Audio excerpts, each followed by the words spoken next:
Hello friends, it's Tom Day, and today I wanted to talk to you guys about the Hammerdin build for Crusaders. Now, this build isn't going to be as strong as the Bombardment build or even the Invoker build, but sometimes you want to do something a little different, or maybe you just got Seeker of the Light pieces lying around and you're like, hey, I want to do something with these pieces. Now, the build is actually pretty fun, and you'll see in the video that stuff dies pretty quickly on T10 and even Greater Rift 60s, that kind of thing. If you really want to push Greater Rifts, obviously you're going to have to use a different build. But for the, if you just want to throw some hammers at the screen and have some fun, reminisce about Diablo 2, all that kind of jazz, then this will be a good time for you. So let's get started with the skills. The first one, obviously, Blessed Hammer. And you don't have to use Limitless. I like Limitless just because it makes more hammers all over the screen. It's kind of nice, helps clear trash, that kind of jazz. You could try Dominion, you could try a couple other things. We're doing a Holy build, a Holy Blessed Hammer build. There is a Lightning variant of this as well. I didn't have the pieces for it, so I just went with Holy. Then we have Falling Sword, Rapid Descent. And the reason Rapid Descent is nice is because you can almost just spam this constantly, which you'll see in the video. I use it all the time, and it's a lot of fun. Next up, we have Judgment with Resolve. Now, this could also be the Horsey. If you want a horse to go a little faster, that could be nice in public grifts, or if you're just playing with some friends that are going quick, you might want the horse there to help catch up, that kind of thing. Otherwise, Judgment's nice. Because I'm using a belt currently, I'm blanking on the name, I think it's Sacred Harness, that casts a Judgment at the base of Falling Sword, so then you kind of get double use out of it. It's not too bad.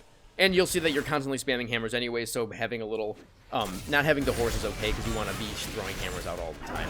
Again, it makes you go a little slower, but that's not so bad for Greater Rift sometimes. Iron Skin. Flash is next. Flash is really great because you get to get a little bit of movement speed and move unhindered through enemies, which is nice with hammers because then you can just kind of keep, I have it on my left click. I have hammers on my left click, so I can just press shift and click. And then if I have Iron Skin on, I can just keep doing shift click, shift click, shift click. And you'll see me like kind of stutter step walk. Next we have Provoke.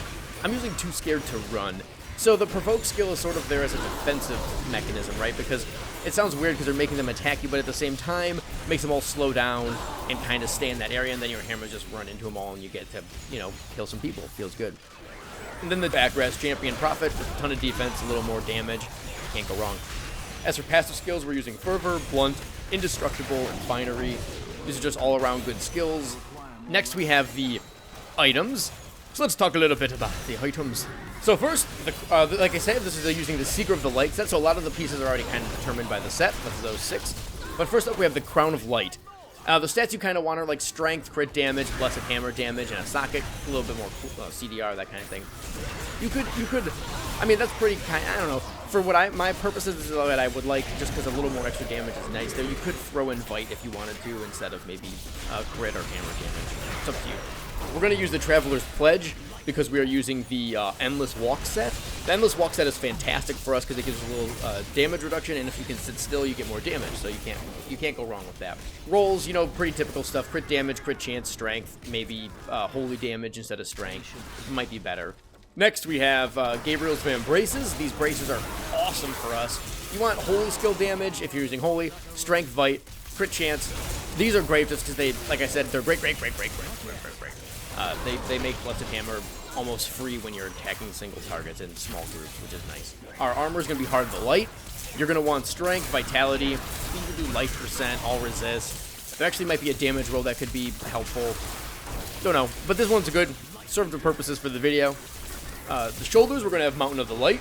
Again, Strength, Bite, All Resist. I mean, so the rolls here, you might be better off with something else than what I have. This is just, I have actually only found like one Mountain of the Light shoulders the whole time I've been playing, oddly enough. And these are just what I happen to have, so it's not super important.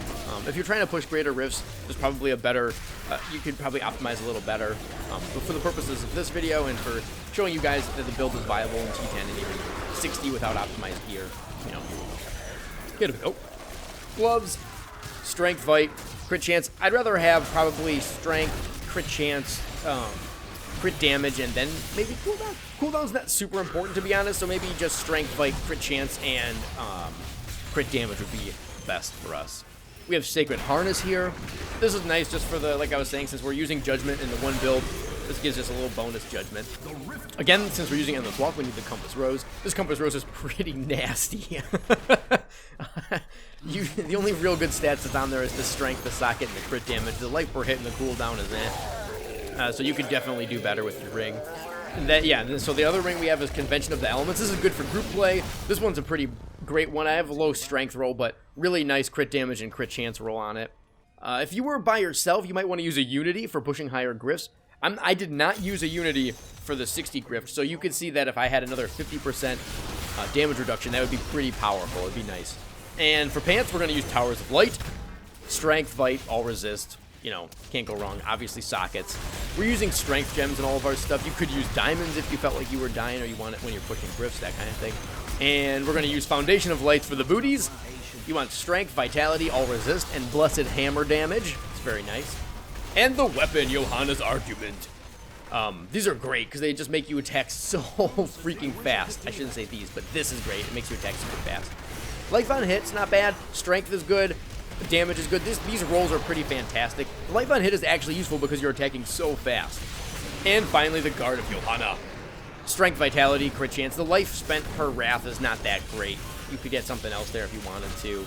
More importantly is that you have, just the shield is important in and of itself because it increases the damage by quite a lot. And next up we have the Cube. I'm using the Furnace, which just increases damage against elites. Hammer Jammers, which are awesome. They have a, if you guys don't know, they buff the absolute shit out of Blessed Hammer. Just fantastic. And then for the jewelry slot, we're using Obsidian Ring of the Zodiac. This reduces our cooldown on all of our skills by a ton, so you're able to use them more often. It's just all around. It's probably the best item you could, or the best ring you could use in that slot. Unless you guys have something else you want to try. And okay, as for gems, I'm using, as you saw while we were going through it, I'm using Bane of the Trapped, Bane of the Stricken, and the Gogok of Swiftness. I tried Teguk as well in there, because, you know, you're casting a lot of hammers, but it was hard to keep it up if there weren't packs, since you sort of need packs to keep your wrath up and all that jazz. I don't know, those three I like the best, though. Gogok, Bane of the Stricken, and Bane of the Trap seem to be nice. And if you're doing T10, you could use Bane of the Powerful instead of Bane of the Stricken, since things will die pretty quick, but it's up to you. And then last but not least, a little bit of that Paragon life. The Paragon, so for the first window of Paragon, you're going to want to just strength. If you need run speed, get some run speed. Obviously, 25% run speed is good. Then for the offensive, crit chance, crit damage. You know, I don't know if IAS or cooldown reduction is better. Probably IAS, then CDR. But you can play around with that yourself. Defensive, same as always. All resist. Armor, life percent, then life regen. And finally, the last one. What is it? We have area damage. And whatever you want. Just have fun with it. Honestly, the build's pretty great to play. You'll see me kind of just blow through stuff. Even 60 Greater Rift wasn't difficult. So if you're looking to just try something out, have fun, play with a new build, something that's not used as often, this should definitely make you happy. All right, guys, that's gonna be the end of this video, and I'll see you next time for another exciting Diablo 3 build guide.